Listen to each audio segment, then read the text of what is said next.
हाँ तो बच्चों, आज का जो टॉपिक है वह है राजनीतिक आधुनिकीकरण के रूप में। जैसे आपको मैं कई बार बता चुका हूं कि 1945 के बाद में 50 के दशक के आसपास राजनीति विज्ञान में नवीन अवधारणाएं खोजी गई या जोड़ी गई। जैसे राजनीतिक व्यवस्था का सिद्धांत है, संरचनात्मक प्रकार्यात्मक सिद्धांत है, राजनीतिक विकास का सिद्धांत है, राजनीतिक संस्कृति का सिद्धांत है। तो इन्हीं के साथ जुड़ा हुआ एक और थ्योरी है जिसे पॉलिटिकल मॉडर्नाइजेशन कहा जाता है, क्योंकि 1950 के बाद में दुनिया में आज़ादी प्राप्त करने वाले जो देश थे उनकी संख्या बढ़ रही थी। चूँकि इन देशों में डाइवर्सिटीज हैं, विभिन्नताएं ज़्यादा हैं, अतः इन देशों की राजनीतिक व्यवस्था को समझने के लिए भिन्न भिन्न दृष्टिकोण हैं वो अस्तित्व में आए। और राजनीतिक आधुनिकीकरण का जो उपागम है वह भी एक इसी तरह का अप्रोच है। तो यहाँ पॉलिटिकल जो मॉडर्नाइजेशन है इसको समझने के लिए हमें पहले आधुनिकीकरण को समझना चाहिए और उसके बाद में राजनीतिक आधुनिकीकरण। 3 शब्द हैं: पॉलिटिकल मॉडर्नाइजेशन, मॉडर्नाइजेशन, वेस्टर्नाइजेशन। आधुनिकीकरण, राजनीतिक आधुनिकीकरण और पाश्चात्य। ये जो तीनों जो सिद्धांत शब्द हैं वो थोड़े मिलते जुलते हैं। तो यहाँ आप मॉडर्नाइजेशन को अगर देखेंगे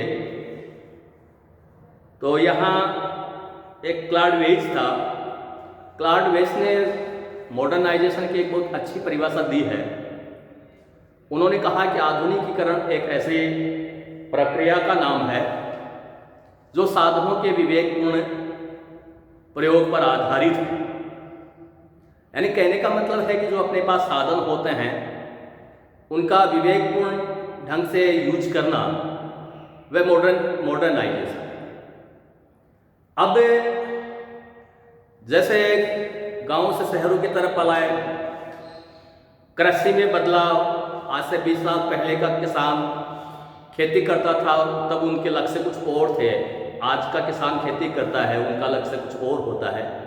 तो ये जो अंतर है वो ही क्या है कि मॉडर्नाइजेशन की परिधि माना जाता है। लोगों का शहरों की तरफ पलायन होना, उनका लिव ऑफ स्टैंडर्ड में अभिवृद्धि होना, ये चीज़ें मॉडर्नाइजेशन में।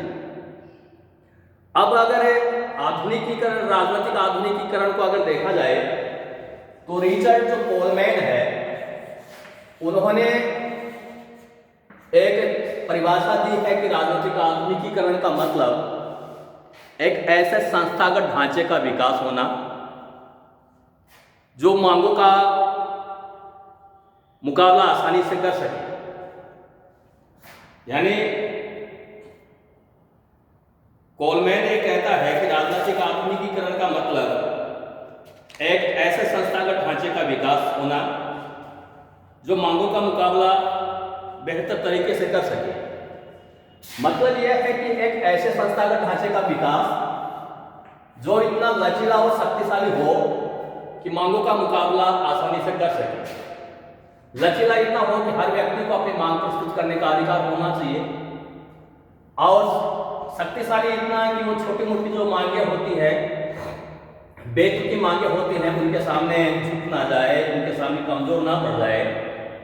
इसलिए अगर इस प्रकार के संस्थागत ढांचे का विकास जो इतना लचीला और शक्तिशाली हो कि मांगों का मुकाबला आसानी से कर सके। अगर कोई किसी राजनीतिक व्यवस्था में इस प्रकार के लक्षण हैं देखे जाते हैं तो निश्चित रूप से ये कहा जा सकता है कि यहाँ की जो राजनीतिक व्यवस्था है वो पॉलिटिकल दृष्टि से मॉडर्न बनने की ओर अग्रसर है।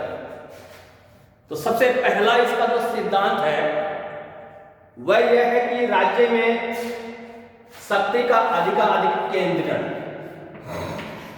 पहले शक्ति क्या थी कि डिवाइड थी, मगर अब जो पॉलिटिकल दृष्टि से जो मॉडर्न जो स्टेट है उनमें जो शक्ति का जो केंद्र जो होता है वह क्या है कि राज्य में होता है। राजनीतिक आधुनिकीकरण का एक महत्वपूर्ण लक्षण यह है कि मानव जीवन की गतिविधियों से संबंधित सभी प्रकार की शक्तियों का राज्य या राजनीतिक व्यवस्था में केंद्रीकरण होने लगता है, अर्थात राजनीतिक शक्ति का महत्व बढ़ना राजनीतिक आधुनिकीकरण की निशानी है। दूसरा यह है कि राज्य का समाज में अधिकाधिक प्रवेशन। राजनीतिक आधुनिकीकरण के लिए सरकार की जनता तक पहुंच वृद्धिपरक होनी चाहिए। जनता सरकार के हर स्तर पर संपर्कता का अर्थ राज्य का समाज में अधिकाधिक प्रवेश होता है। यह तब भी संभव होता है जब सरकारें सकारात्मक कार्यों के निष्पादन में आगे बढ़े। तीसरा यह है राज्य और समाज की बढ़ी हुई अंतःक्रिया। आधुनिक राजनीतिक समाजों में केंद्र एवं परिसर की अंतःक्रिया बहुत बढ़ जाती है। यहाँ केंद्र का अर्थ राजनीतिक व्यवस्था से है और परिषद का अर्थ समाज से है। राजनीतिक दल, हित और दबाव समूह, नौकरशाही एवं निर्वाचनों के माध्यम से यह संप्रभुता बढ़ती जाती है।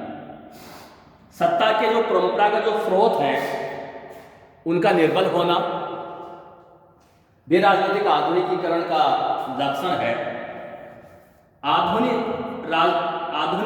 राजनीतिक समाजों में धार्मिक, परंपरागत, पारिवारिक और जातीय सत्ताओं का स्थान एक लोकीकृत और राष्ट्रीय राजनीतिक सत्ता के द्वारा ले लिया जाता है। सत्ता के परंपरागत स्रोतों के निर्बल होने और उनके स्थान पर राष्ट्रीय राजनीतिक सत्ता की स्थापना राजनीतिक आधुनिकीकरण की सबसे अधिक महत्वपूर्ण विशेषता। अगला है राजनीतिक संस्थाओं का विभिन्नीकरण और विशेषीकरण। आधुनिक राजनीतिक व्यवस्थाओं में राजनीतिक संस्थाओं का विभिन्नीकरण और विशेषीकरण होना अनिवार्य है। अगला, राजनीति में सामान्य लोगों की बढ़ी हुई सहभागिता। राजनीतिक आधुनिकीकरण के लिए संस्थात्मक और प्रक्रियात्मक परिवर्तन ही पर्याप्त नहीं है। संस्थाओं और प्रक्रियाओं में जन सहभागिता कितनी है, यह भी राजनीतिक आधुनिकीकरण का एक मापदंड है। अगला, लोगों की अभिवृत्तियों और दृष्टिकोणों में परिवर्तन। राजनीतिक आधुनिकीकरण वाली राजनीतिक व्यवस्थाओं में व्यक्तियों की अभिवृत्तियों में परिवर्तन आना अधिक महत्व रखता है। जब तक लोगों के विचारों और दृष्टिकोणों में बदलाव नहीं आता, तब तक राजनीतिक आधुनिकीकरण की संरचनात्मक और प्रक्रियात्मक व्यवस्थाएं औपचारिक ही बनी रहती है। राजनीतिक आधुनिकीकरण वाले समाज में व्यक्ति पहले अपने आप को राष्ट्रीय व्यवस्था के रूप में पहचानता है और बाद में अन्य संस्थाओं से अपने को जोड़ता है।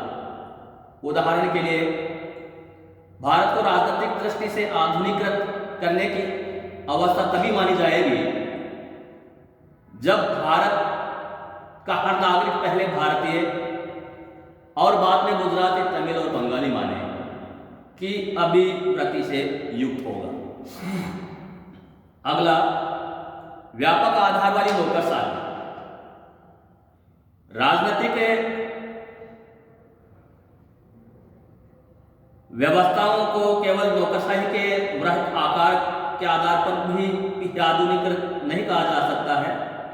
वास्तव में आधुनिकीकरण के लिए नौकरशाही के आकार के बढ़ने से कहीं अधिक महत्वपूर्ण उसके आधार का व्यापकपन है। व्यापक आधार का अर्थ है कि नौकरशाही के कर्मचारी के सारे समाजों में से भर्ती होने की केवल प्रक्रियात्मक व्यवस्था ही ना हो, अपितु प्रशासक वास्तव में समाज के सभी वर्गों से आ सके। राजनीतिक आधुनिकीकरण के लक्षणों को संक्षेप में हम 3 भागों में बांट सकते हैं। पहला बुद्धि संगत सत्ता, दूसरा विभिन्नीकृत राजनीतिक संरचनाएं और तीसरा राजनीतिक सहभागिता। आज इतना ही, बाकी कल।